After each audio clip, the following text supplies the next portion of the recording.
Hello, Soulseek. It's me, Jason Paul, and it's as lovely as it always is, my darlings, to have you here with me.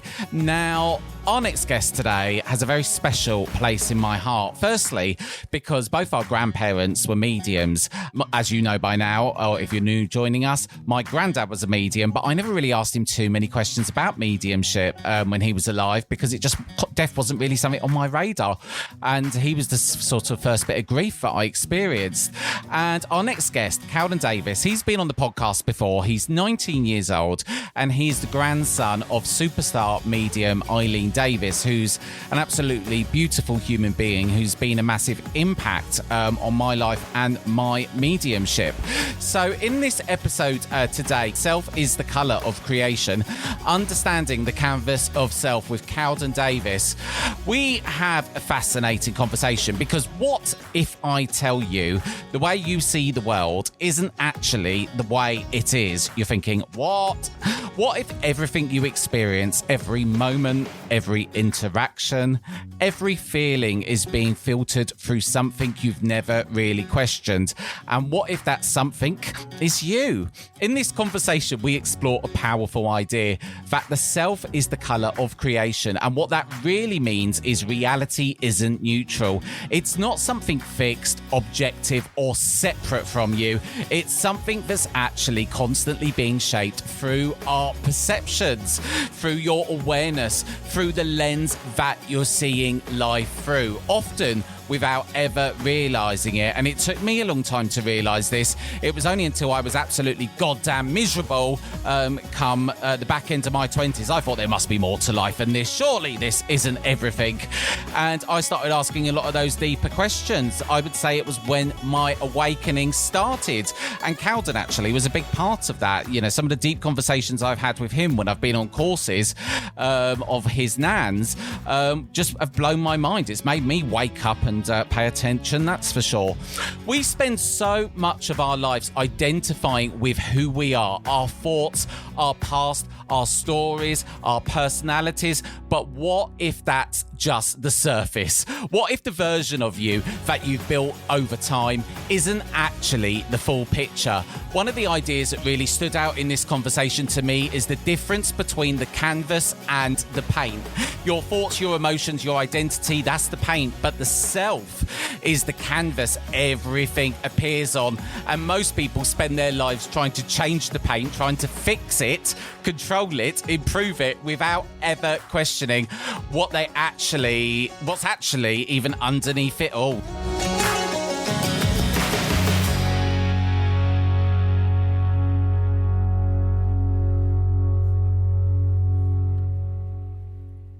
Oh, I'm so excited to say this. I really am. Once again, I want to welcome you, Kalden Davies, to the Soulseek podcast. Thank you very much, Jason. It's a pleasure to be here again. Oh, it's lovely to have you back, my dear. Your last episode, Psychedelic Liberation, Escaping the Illusion of Self, was one of the most downloaded ever episodes, and it shows that people are curious, so it's lovely to have you back. I would say from the get-go then, how old are you now? 20? 19? 19. 19 years old. I came across you, first of all, because of your very lovely nan, Eileen Davies, my mentor, lovely, amazing medium. So, since you came on last time to now, you have began writing books, you've travelled to Ecuador, you're bursting with passion in terms of, you know, a lot of your research and what you're doing. So what's actually driven you to do all of this, first of all? Yes, great question. Yes, thank you. It's lovely to be here with you. Here's a little flower before we start. Chico, chico, chico, chico. Oh, it is beautiful. What a beautiful flower. Yes, it's from my ex-girlfriend. So. Oh, lovely. Yeah, feel free. We will sit with that and we will enjoy that. So thank you. That's to me and to the listeners. Yes, it's lovely. Yeah, so what drove me? That's a great question. Really, an experience I had on December the 3rd last year, the day before my mom's birthday. Now, as inspiration for the book specifically, that was December 3rd, where I was in an altered state. I had taken roughly 200 micrograms of LSD, and I felt myself leaving my body on my bed. So I was like, oh, yes. Prepare. And of course, I prepared for this many times.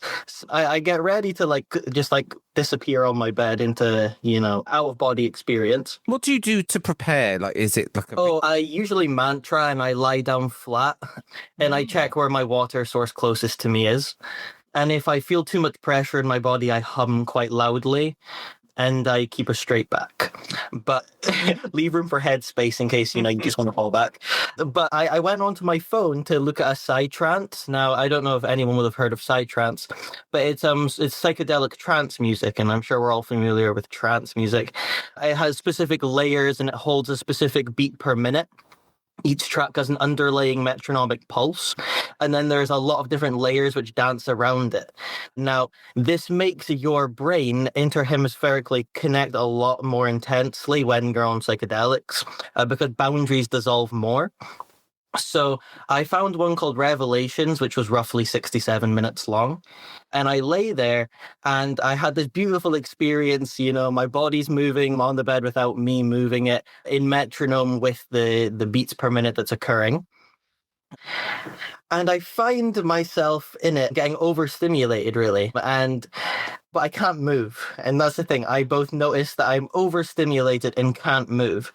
So I say to myself, I am safe.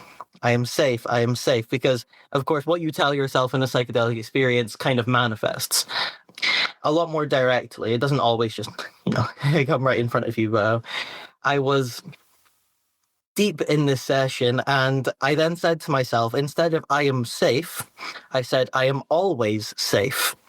And then I felt my body contract, although it was like I felt pressure over what I identified as myself in that moment. It didn't feel like my body, but it just felt like a closing of space. And then I said, oh, I am safe. I am safe. And it started expanding again.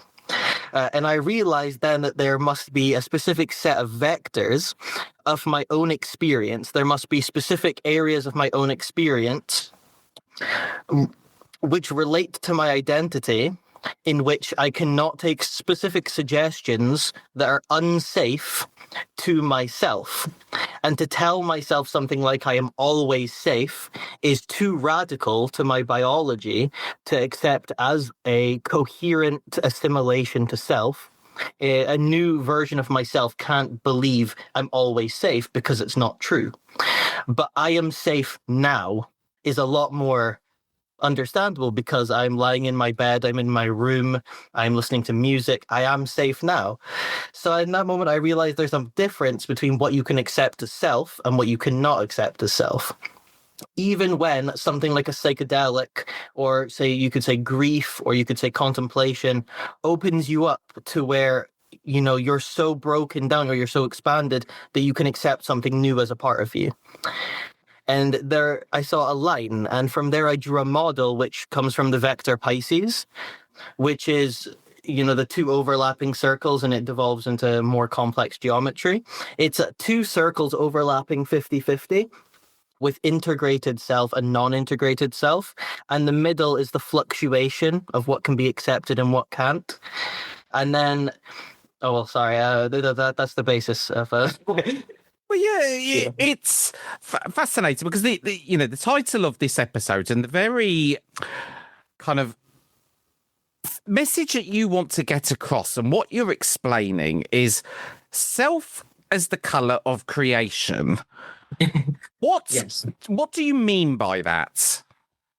Great question. So self as the color of creation basically means that we experience what we see as reality based is through our concept of self. The same thing can happen to 10 people, and 10 people will react completely differently and understand what happened completely differently. Yes. Yes. And it sounds obvious. You're like, well, no shit. Because kind of like, well, obviously, we all react differently to, saying being pushed. Someone pushes you, some people freeze, some people get angry. Well, yes, because we all have our own experiences, and we are all. No one in this world will ever see the world in the same way you've seen the world, because you are, I guess, you are what you are through your own experiences and your own lenses. Is what you're saying, yes. Yes, and not just that, but it's that the experiences we have had then color what is occurring in this one moment, and that's the important part.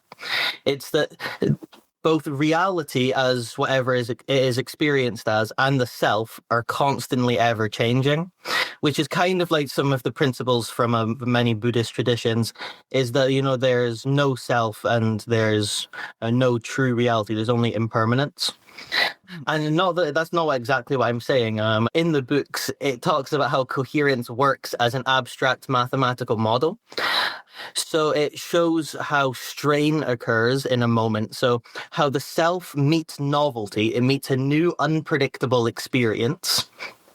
And there, it cannot account for what has happened. So it has to project as much as it can to find the most probable experience to label it under.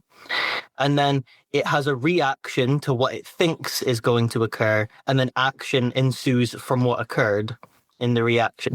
So it explains this long chain of how the self interacts with any new moment. And then it says this in an abstract mathematical way, so people can take it a bit more, seriously. And then number 2 is lived phenomenology. It's called the living field, and it's showing how this works in relation to our everyday through meditative sequences, through breaking down the simple experience of receiving a text message. And break it down for me on a day to day, because people are going to be listening to this and thinking, well, how does this relate to what's going on in my world? Of course. I can. Of course, I'll try that. Of course, it's all still in the drawing board and how I'm writing it. So yes. What will come out in the books will be much more polished and sensible than how I'll interpret it now, because it's a living construction. So say you're sitting in your room and you send a message to someone you really like. You really want something from them. You have expectation. And say you send them a message and you send it and you're expecting a reply. Yes, I'm sitting, on the edge of my seat, waiting. Yeah. Are they thinking of me? Are they not? Have they seen it? Have they not? Yes, classily. And there's something we all do. And yes, so you received the message. It struck a chord for you. You're obviously thinking of a particular message you've sent where you're waiting for. Yeah, I'm getting overwhelmed by the suffering that's ensued. Well, I've been there as well, especially us sensitive people. We wear our heart on our sleeves. We do. And we get hurt in relationships. We do. That's why we put up these stony walls at times. It's to protect our vulnerable selves without taking you off topic there. No, of course. Thank you. In fact, you brought me back on topic. So we've sent the message and now we wait, but they didn't respond in the amount of time we wanted them to respond. Now the mind starts running its projection list because strain was created by not receiving the message when you wanted to receive the message. So now the brain runs a list of projections which based on its past. So if I, for example, have experiences where I'm afraid of being forgotten or ignored, I'll start thinking, well, maybe they just forgotten me. Maybe they don't. Maybe I'm not important to them. And then depending on what is most prominent in myself, then what comes to the front is the most, what you would say, believable, the most strain-reducing prediction. It's the most strain-reducing one. It doesn't mean it's true. It doesn't mean it's the most valid. It means it's the most normalized strain-reducing mechanism in you. Because you always tell yourself this, because it always reduces coherence. It's the most likely thing you tell yourself. And for example, sometimes for me that'll be, for example, if I send a message to a girl, no girl has, wanted me enough before, so why would she? And that example would And then I've automatically assumed the whole dynamic in a projection. And then from that arises in me, my body has a reaction to that. That projection creates an internal state, which then propels me to make an action. And that's the first 5 steps of what I talk about, but there's 12 steps. Yes. It is fascinating, yes, because I understand what you're saying. It's, I've been in situations myself where, I jump to conclusions and I replay. Well, you trigger your own reality, don't you? It's like that whole thing when you hit your toe out of bed in the morning and then the rest of your day just keeps going bad and bad and bad because... Yeah. And I understand what you're saying there. And, even when I've sort of been in relationships and whatever, the scars of the past or whatever create you in, with a certain way of perceiving yourself. So when you do go into a new relationship, it could, latch onto those memories. So I can understand that. Indeed. And it's to understand that this only occurs in a cycle of incomplete information. That if you actually, if they respond, well, poof, you made all it up. Yes. And, all that stress was for nothing because it was projection causing reaction in you, which made you feel and act a certain way in that time. Maybe before they've even responded, you've internally decided to not message them back for a few hours because they ignored you. And you've made all of it up. But it feels so real and it feels coherent because it's the most strain-reducing mechanism to the person to feel okay again. It's like a baseline. Yeah, it is. And I guess it's, once you know that and you start to become aware of these kind of qualities that we have and who we truly are, and we start to realize that we are, just a byproduct of who we was, we're in this just neural sort of brain.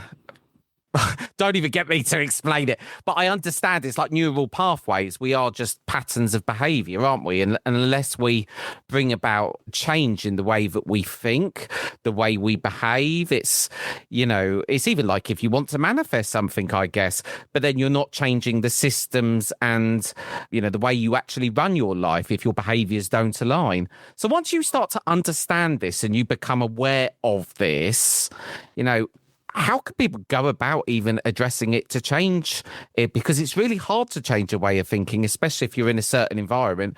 I guess people are going to be thinking, can I just think my way out of my situation that I'm not happy in at the moment? And to some extent, I would say yes. I get you. Well, it's to know that what you are viewing now is not objectively true. It's not actually what's happening. It's that... So we'll have to draw a distinction here between the label of something and the field of what it is. So, what do you mean by that? So I can say, the field of Kalden, and then the name, he's Kalden. What does that mean? You could never represent my whole field in the name because someone else shares my name. I could say, I'm a good person, and then I act out of, bad intentions. I act very, very greedy, or I'm cruel, and then I can no longer use that label to address the field because the field is now more expressive than the label, but that the field will always be more expressive than the label. And one thing in the books that I'll be talking about when we go into the third segment is politics. And I want to give one example here is that we hear the word democracy thrown around a lot. But, we do. But we don't see democracy. See, that's really the thing. We don't. No, I even think people are starting to lose, faith in that at the moment, and understandably so. Yeah, I mean, because you can be under, say, an oligarchical authoritarian rule. You can have people with a lot of money, kind of using authority positions to suppress, the people. And you can say it's democracy because and people will hear democracy and they'll have a label for what democracy is. And they'll be like, well, I'll trust my label more than what the field is telling me. And in there we have the misalignment and the strain, because you are now not seeing truth, you are identifying with a label that is smaller than what you need to comprehend. Even the thing with this is, you think about how complicated our lives are now. And, if you was growing up, even 100 years ago, before the days of the internet and, how we even get conditions now, we are very complex beings, and the world is very, very complicated. And, even to start unraveling that in itself is, difficult, isn't it, for people? Yeah, that's very true. And one thing I think is important is to recognize that the world is self at scale. It's all the small units of us, working together. But we forget that, no one's steering the boat. And I realized this when I was 16 in an LSD trip. And I kind of looked around and I thought, fuck, no one knows what they're doing. No one knows what they're doing. And that's at all. And I grew up and I had always felt like secure and safe, thinking, oh yeah, people know what's going on. I can grow up and I can do this. Bro, I hit 16 and I realized like no one's steering. I mean, the president of the United States, who's supposed to be the most powerful man in the world, he's an absolute fucking muppet, and he's steering the boat. Well, it's very scary at the moment, isn't it? And, even as a 16-year-old to be, having some of those concepts, those thoughts. But yes, the world is not in a good place. I will never forget, actually, that my tarot deck once called the US election, my most recent tarot deck. I had a feeling Trump was going to become president. I just went to my tarot deck, picked a card, and it came up with the Emperor. And I went, I said to my mum instantly, I said, he's going to get it. And my tarot deck is very, very accurate. It has called a lot of things. Yeah, I'd say you caused this. I did. I don't know what I did. Well, I started burning sage afterwards, to sort of try and clear the energy there. Yeah. But see, that's it's it's scary. I mean, that's basically the easiest to say it. And something that we don't often want to actually have to accept and integrate is that nobody is steering the boat, because then responsibility is in your own hands. But when you are always looking at the ways that you're in society, that you're not powerful, you're one small ant, and compared to, like an anteater, you look at, or what appears as an anteater is just another ant, but they have the mystique, they have the power of an anteater, you could say. Yes. So I just want to go to, to summarise some of the points you've already made so far, when you were talking about coherence versus incoherence. And, I guess incoherence is stress, overthinking, feeling off, burnout, misalignment in careers, relationships. Yes, I will define it a lot more simply. Strain is misalignment with the moment. And then, because this shows that then coherence, we might think, oh, well, I want to be as coherent as possible. Well, Hitler was coherent in his own mind, doesn't mean he was, enlightened, positively mannered, wanted good things for humanity, but he was coherent. You ask him his point and he'll give you his point. So people want to think, oh, well, I'm coherent. Well, are you coherent with things that are, going to positively shape the life of you and people around you? Like, I can be coherently negative. I can, slam somebody with my words, but that doesn't mean, moral superiority. Yes, I see what you're saying. Yes. You can be, a very good, if I could even say that, a very good asshole. Yeah. Oh, no, you can be good at being. You can be. I don't even want to use the word good. You can be strong at being a bad person. Yeah, you can be you can be an efficient and a coherent bad person. Yes, an efficient bad person. Yeah, that's a better word. I'm struggling.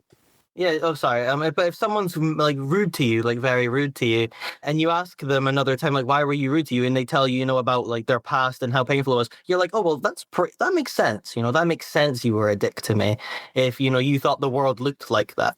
That takes completely out of the equation of moral superiority. Alongside, we'll move to another label, slightly unrelated, enlightenment. Enlightenment doesn't inherently mean you're the most kind person. Same with being coherent. It doesn't mean you're morally superior in any way. It just means you make sense while meeting reality in your own moment. Hmm. It's fascinating. So let's take us on to some of the other concepts, because this book that you've started putting together, Yeah. it contains different segments, all designed to explain to people how they can effectively live a better life and live a life that is would you say? No, I think that puts moral directionality to it. Oh, yes, And I can see what you're saying there. yeah, and it's not moral. It's Yes. merely look at this structure of how what seems to be occurring in us exists. Look at it in your own life, and then zoom out and look at how the world also seems to follow this pattern. And what you do with that is up to you. I mean, if you want to be a coherent hater, go do it. If you want to be a coherent guru, go do it. But, for me to say you have to be good, you have to try and use, this teaching, or if it's even a teaching for good, that would be unethical, I feel. Yeah, Yes. no one has they don't need to be good. I think it's cruel to tell someone who doesn't feel like they need to be good that they need to be good. Yeah, I see what you're saying there. So walk me through more of this stepping back process because I'm thinking to myself already, how do I know if I'm living in this way? I feel that I'm looking through a lens of love, but, walk me through that. Well, are you looking through a lens of love? Do you actually feel love right now? I mean, and do you have things blocking you from that in this moment? Are there things that you're still holding on to which separate you from that being with the moment fully? Is really the question. Because the moment isn't always just, this feel good, it's not always happiness, but we can look around the world and we can see mass suffering, we can see the uncovering of elite pedophilia, we can see child trafficking, we can see all of this, and you can't always be happy about that because you'd be absolutely fucking insane.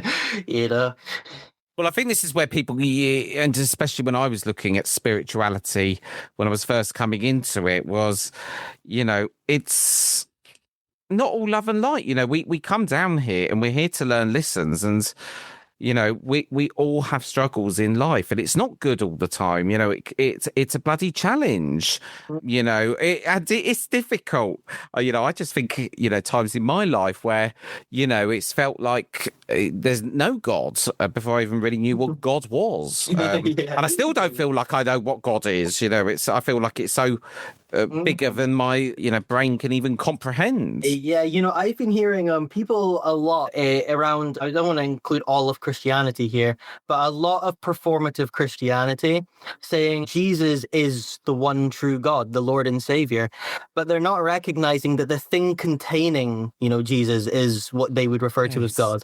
It's the whole sculpture, the structure which contains all that exists and therefore all that doesn't exist simultaneously. Yeah, and no, sorry. Yeah. No, I was going to say, even the concept of, what exists and what doesn't exist. To a lot of people listening to this podcast, it takes, when you finally start waking up to the truth of what reality is, and it's even interesting how that comes about in people. Some people, it's like overnight they have a Kundalini awakening or something, and then all of a sudden it's, but I do think we're waking up, more and more people. Yes, definitely. Yes, like Ramana Maharshi, how when he was a young boy, he, collapsed on his uncle's floor, I believe it was, and experienced no self, and then became a teacher of no self. That blows my mind. I mean, I've been taking a lot of psychedelics, a lot of meditation, a lot of contemplation. and I still don't know what he's talking about fully. It's a journey, and to just like click a button and skip straight to the end kind of shows how like that time's not really a thing in this. That this doesn't really seem like something directly of action and consequence like everything else is structured. Now it feels like action and consequence can lead you in the direction, but different strokes for different folks, it sounds like. But then again, something that awakening I think is often oversold. It's diluted as a word. Some people don't know what it means. Different cultures have different names for it. And I would say awakening is just seeing truth, but it's not gaining truth. You can't gain truth because truth was already truth before you saw it. So it's just seeing the structure you're already in. Which, yes, yeah, which a realization. Yeah, a realization. It's a zooming out, and you're like, "Oh wow, look at me! I'm this really big grain of sand," And then and then you like zoom out, and you're like, I'm in a beach," and then you don't even, and then you zoom out again. You're like, "Holy fuck! I'm in a universe that's been condensed over 13.7 billion years." And then you're like, wow, I'm the most pinnacle version of this 13 point something billion year old universe. I'm the pinnacle of its evolution. Maybe.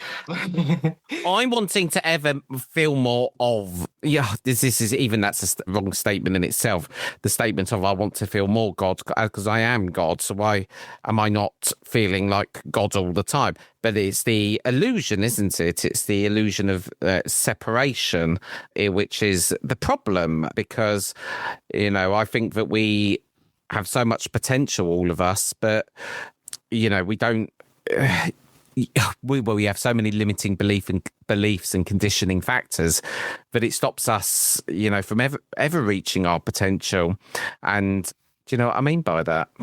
Yeah, I do. I feel in myself, it's built out of this thing that I'm not, good enough to be, God or divine. I'm not divine. It's this thing that Christianity has installed in it. You're born in sin, like you're born the most pure, enlightened, purely enlightened, not a thought of, just experience.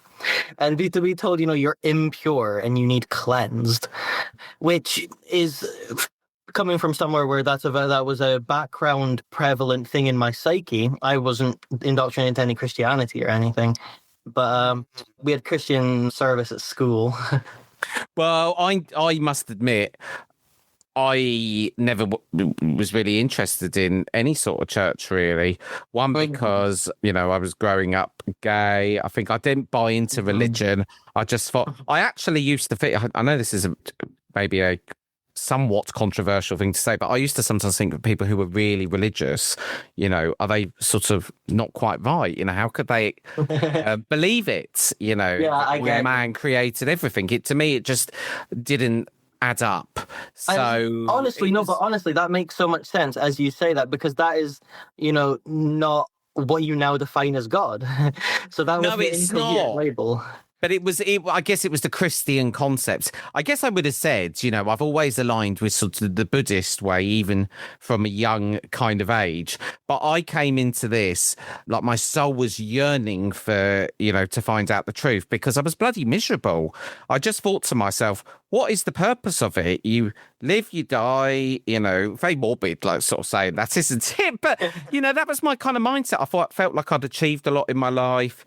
And then I thought, well, nothing's really making me truly happy. And then it was because of the fact that, I think for me, it was dying was a big thing. And that's what brought me into chasing evidence from the spirit world to then that be my proof of God. So I kind of sort of believed in God by tracking down the spirit world, and that's been my doorway into it. So it's a very, feels like an unusual way, because I wanted proof of it. I just didn't believe in it, even though my granddad was a medium. I just thought, no, I want to believe in it, but I'm, at least 95%. But we all have our own journey in, don't we?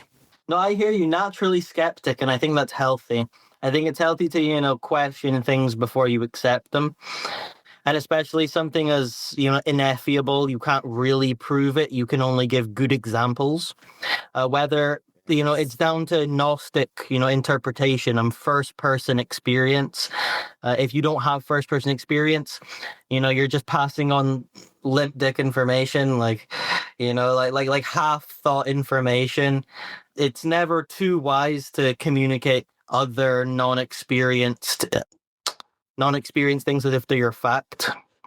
If they're like, Yes. yes, quotes make sense to carry on, but if you don't believe a quote or you don't, think a quote represents yourself, there's not really much reason to teach it as fact for you because it's not even true.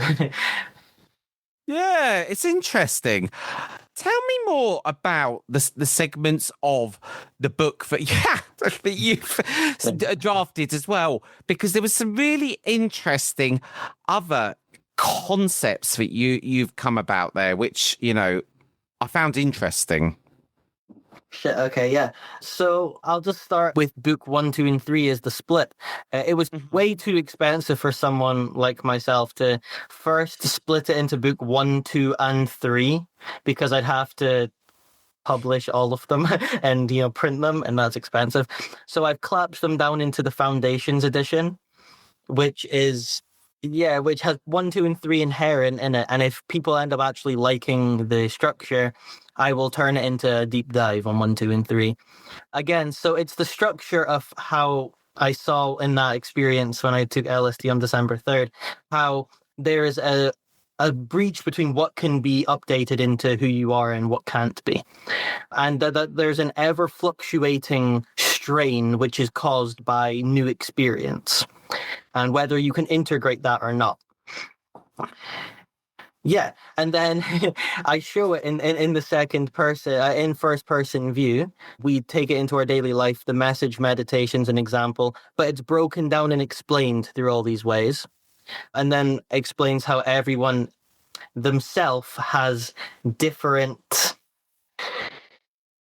coherence, so they have completely different experience, or they have different experience, so they have different coherence, and they have different ways that it fluctuates. And then book 3 really steps back and it says, look at this in, family dynamics, look at this in your years, look at this across time, look at this in science, natural sciences, look at AI, how it reflects your coherence, look at politics, things like that, and mainly under the label field distinction, which I mentioned earlier, because that is such an important distinction. Well, no, sorry, I should probably expand on that instead of, leaving you blue balled. But well, even some of the things you were saying about book 3 sound really interesting because it's very much relatable to, people's lives and what's going on and, the reality of which we're experiencing. Indeed. And I'm sorry, I missed out a really important part of book 3. Is it talks about Abrahamic religions, it talks about more Eastern traditions and how they closely also represent the same thing that the coherence is talking about, which is awesome because that's personally my favorite area. I love reading on mysticism and religion, not because I buy it much at all, but I think it's beautiful how humans knowing virtually nothing ever try and even comprehend the almighty of both existence and non-existence and everything that could be, has been, and is now. And I think humans trying to fit that into their brain, make symbols for it. They start worshipping people and idols. They start condensing it into symbol. Like Krishna. Krishna isn't the whole universe. It's a symbol. He's a symbol for the whole universe. Things like that. And I think the human's ability to condense things down into interpretive symbol is beautiful. But I think it creates limits.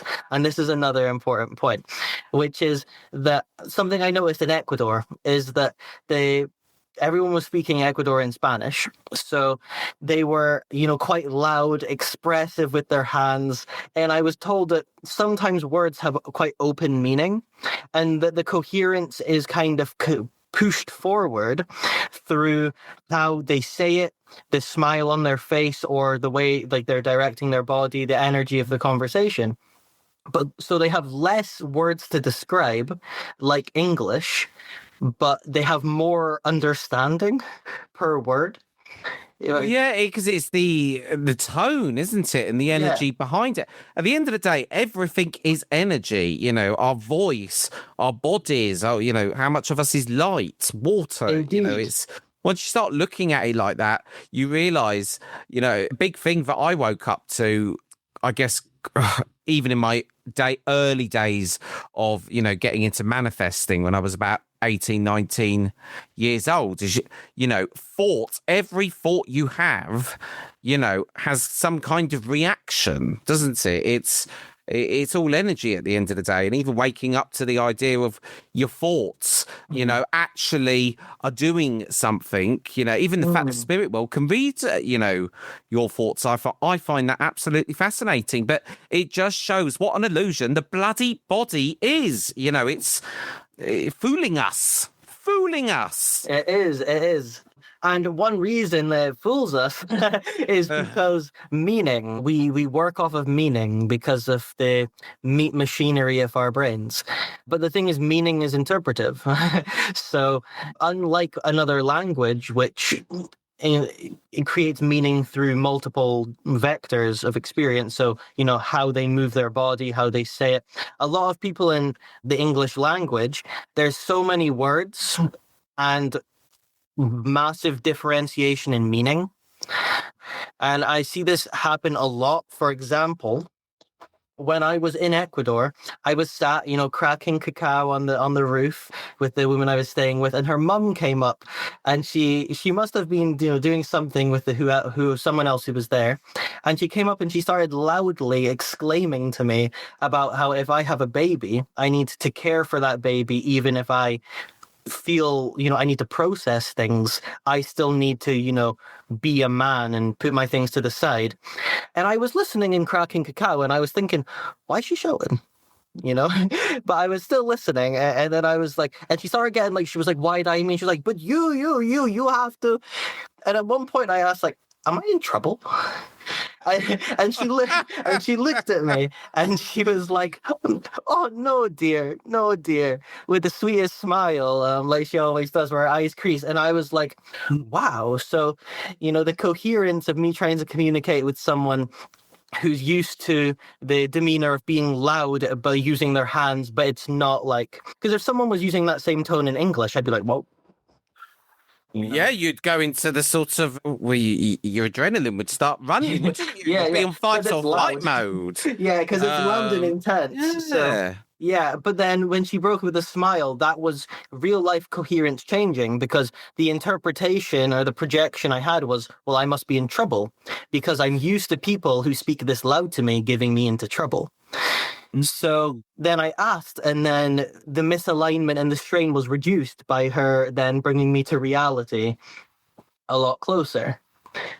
Fascinating, isn't it? But that Yeah. in that moment, even something like, someone's tone and the way that they're doing it, it creates that reaction within you, because we are all different. And, that's why I think a lot of us can go around, we don't even understand ourselves a lot of the time, do we? And until we start understanding ourselves and waking up to that, a lot of us live in this loop pattern of just going from one thing to the other thing, not really progressing in life because they're just not, they haven't woken up to the fact that, you are creating that reality. Yes, that is very fair, honestly. Yeah. Very interesting. It is. Yes, please do tell me more about this. Cool. Well, Structure.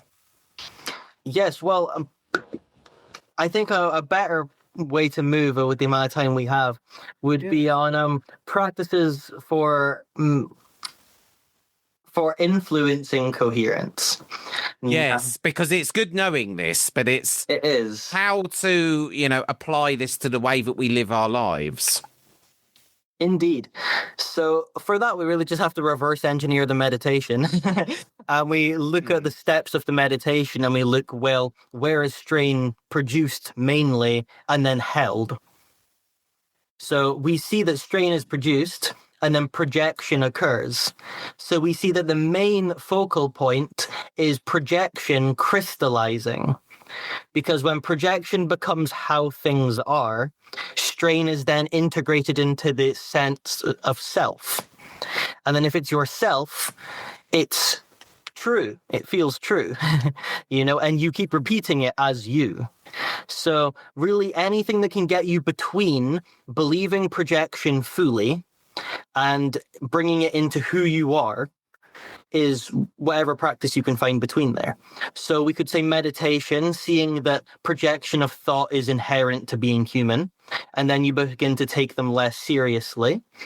You have contemplation, where you actually, sit and think about things, which is a lost art these days because we're all overstimulated. Me too. I mean, I used to contemplate so long when I was in my isolation. Now I spend at least 2 hours on Instagram, Yes. Yeah. I do contemplate quite a lot. So I would say that I try and have at least an hour a day of just being quiet with my thoughts. And, well, I'm even trying to get out of using the word think at the moment. I want to feel. Yes. That is the way I'm trying to live my life. I'm on a ban for 2 weeks of saying the word think. And it's, I'm breaking it now. You want to say it so much more. Yeah, but it's made me really aware of how much I say it. And it's, but I'm trying to do that with my mediumship, you see. Nice. But then it's important to find balance there, just quickly, because thinking is necessary and feeling is also necessary. It's like a yin and yang, because you have to think about how you feel at the end of the day. Feeling is manifested as idea and thought in the brain. So, stomach gurgling, hungry. And hungry is the label, it's the thought. And the field is the motion of the stomach. So that's kind of another way to differentiate. Yeah, it's fascinating. Do you know what? Whenever I speak to you, I do learn so much. Yeah. And, it's a lot of these are big concepts for people to try and understand. But when you break it down, and you really start becoming aware of it, it's very simple, isn't it? Yeah. Yeah, because it all sits between novelty, strain, projection. That's a very small area, but it's in every moment.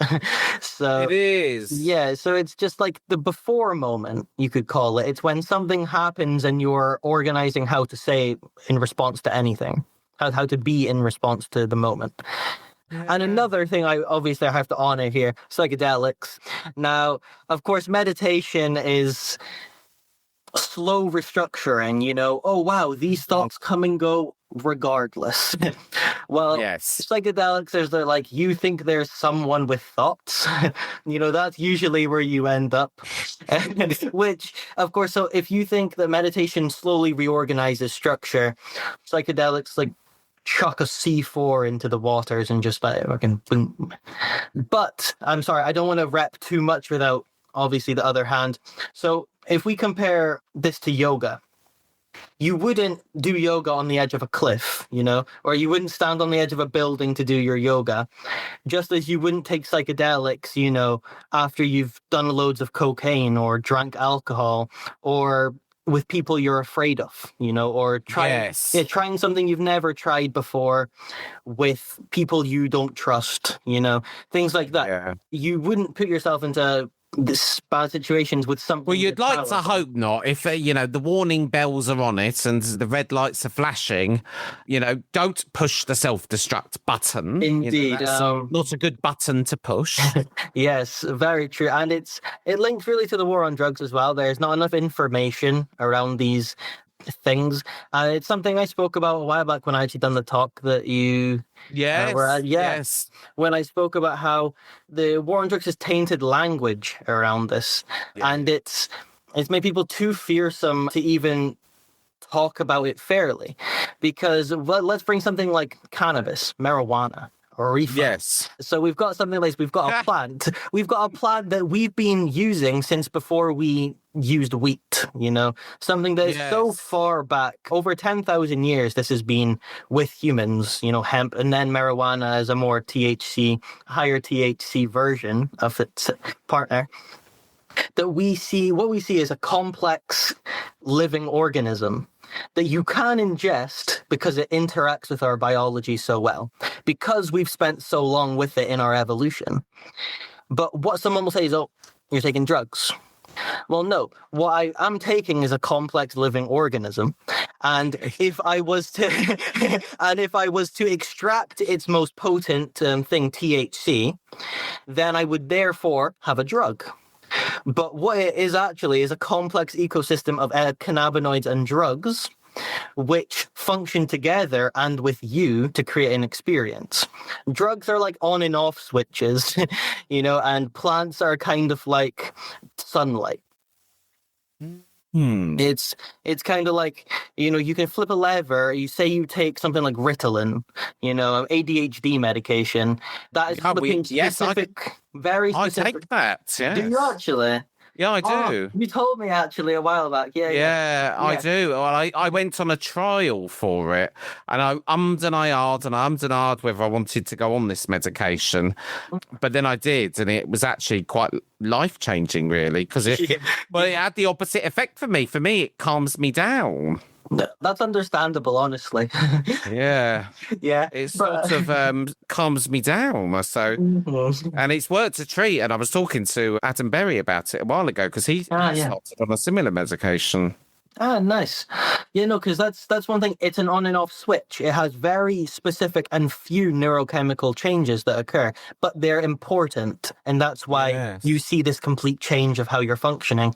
Same with cannabis, except it's so holistic because you have an endocannabinoid system. Me and you, all of us, you two, we have an endocannabinoid. You do? Yes, everyone does. Endocannabinoid system. We generate in us cannabinoids without any cannabis, that's illegal. But we all always have many of these cannabinoids being made, and we have a system for receiving them. But if I want to try and tell people, I use cannabis because the type of person I am, it helps me excellently, I'm classed as someone who takes drugs. But if I was taking rosemary tea 4 times a day, it's not having the same effect. Well, yeah, I don't think labels help at all, and they just don't. And that sort of language isn't helpful. And I think we need to change the way that we look at certain things like that. Absolutely. Definitely, especially when we encourage things in the society like the military-industrial complex. We encourage actual war instead of just an internal war on drugs. Because something we hear often is it's not safe. These things aren't safe. Don't get me started. But, so we're often told that it's not safe to be taking these things. But at the same time, the military industrial complex, the government will enact war on other countries, killing tens, hundreds of thousands. They will suppress a lot of people in their own country if they go against the oncoming agenda. It's disgusting. It's so sad. I watch the news every night because it's just I do. And I didn't for a while because it's just so sad what's going on in the world. And it just seems like a very crazy time at the moment. Yeah, and the thing is, it's not all bad, though. And I think that's the problem with the news, is it's directed at negative things, and then you feel like shit, yes. And then you want to act more like shit. Well, yes, just the media never reports anything positive. It's always negative. I can't think of it. You never turn on the news at the 10 o'clock news at night and see a positive set of news. Indeed. And if it is, it's saved to the very end. We'll give you 95% of all the atrocities in the world, and then we'll give you 1% of a little thing at the end. Yeah, and what we see there is coherence functioning in lifetime. Because if you're seeing what the field of your reality is saying, that everything is really bad and you should be afraid, then the coherent position is to assume fear.